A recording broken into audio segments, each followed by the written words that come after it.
Hari ang di pagkakaunawaan sa pamilya.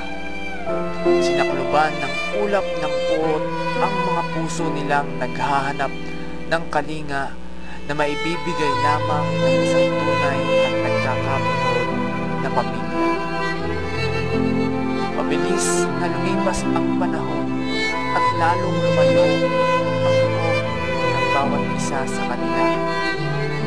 Para bang hindi nakapamilya ang turingan nila sa isa't isa. Hinanap nila sa anino ng pag-ibig ang bubo sa kanilang pagkatao at natagpuan nila ito sa piling ng ibang tao. Hindi na malaya ng lahat ang pagkakalapit ni Ivy at Edwin.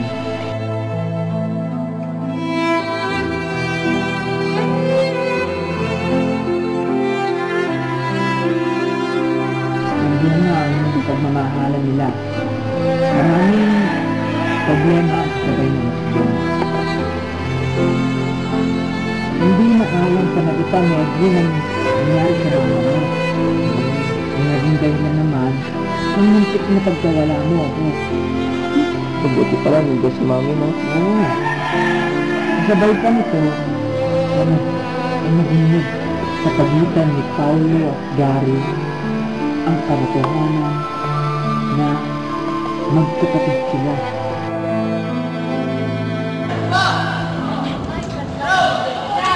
Parang may problema ba? Pare, wala naman. Gusto ko lang kasing mapag-isa. Ganap lang ang tahimik na lugar. Ayaw mo ba kami kasama? Hindi naman sa ganun, pare. Hindi, pare, parang may tinatago ka sa amin. Parang may... nararamdaman namin eh. Oo, nararamdaman namin. Gusto ko lang makapag-isip-isip, pare. Ayaw mo bang mag-isip ng nasa namin tao? Sabi para sa amin kasi. Masakit para sa amin yun. Tayo lang naman, di ba? Oo nga. We're friends. Dahil sa isang katotohanan ng nalaman ko, mga pare. Gamo na pala, pare. Pare, kasi ba yun, pare? Hindi mo kasi, kapatid ko pala si Nagari. Si Gary? Yung bata doon. Hindi. Hindi na, pare, may nakatawa lang siya. Pare, ano pa kayo? Pare, masakit nga. Maraming salamat, mga pare. Kahit may problema ako, nandiyan pa rin kayo. Hindi, syempre, pero... Parang napakasakit na malaman. Kahit kami ang unang pamilya, iniwan kami ng tatay namin. Nagpalit kami sa kanila. Okay lang yan, pare. Pare, natin pa rin mga ground music. Nandiyan naman si yung kanyang na. Ako naman. Ano ba yan, mga pare? Nagharap na akong tahimik na lugar eh. Time out, pare. Time out. Ah, si Paulo, tito ko? Oo, tama ka. Si Gary. Kapag sila. Naayos lamang ang lahat ng magkaroon ng kapatawaran sa pagitan ko, ang lola mo, at ang dati kong asawa.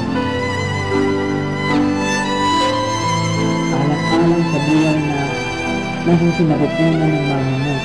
At ikaw yun. Ako. Isa pa, malapit silang magkaibigan ng tito Paulo mo.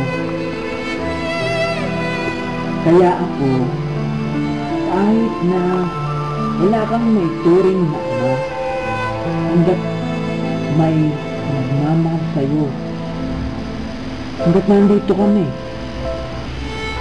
paging maligaya ka. No, salamat. Kasi kahit paano, may nalaman ako sa buhay ko. Ayos lang yun. No, salamat ah. Oo. Yeah, boy. Tara na. Madilim na. Yeah, baby. Sige, anak. Anak. Okay, tara na.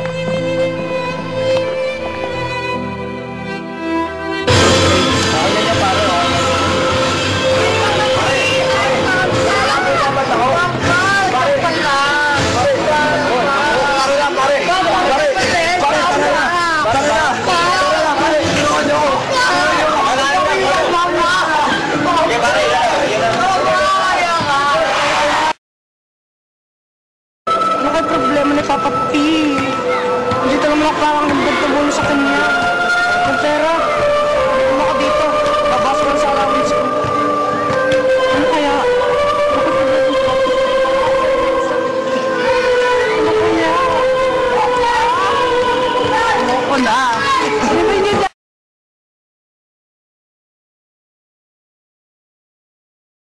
saw her face, I can't deny that I fell in love with her. I saw her face, I can't deny that I fell in love with her. I saw her face.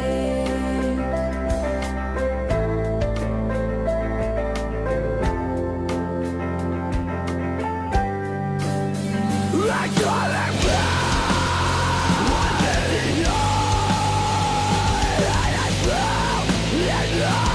With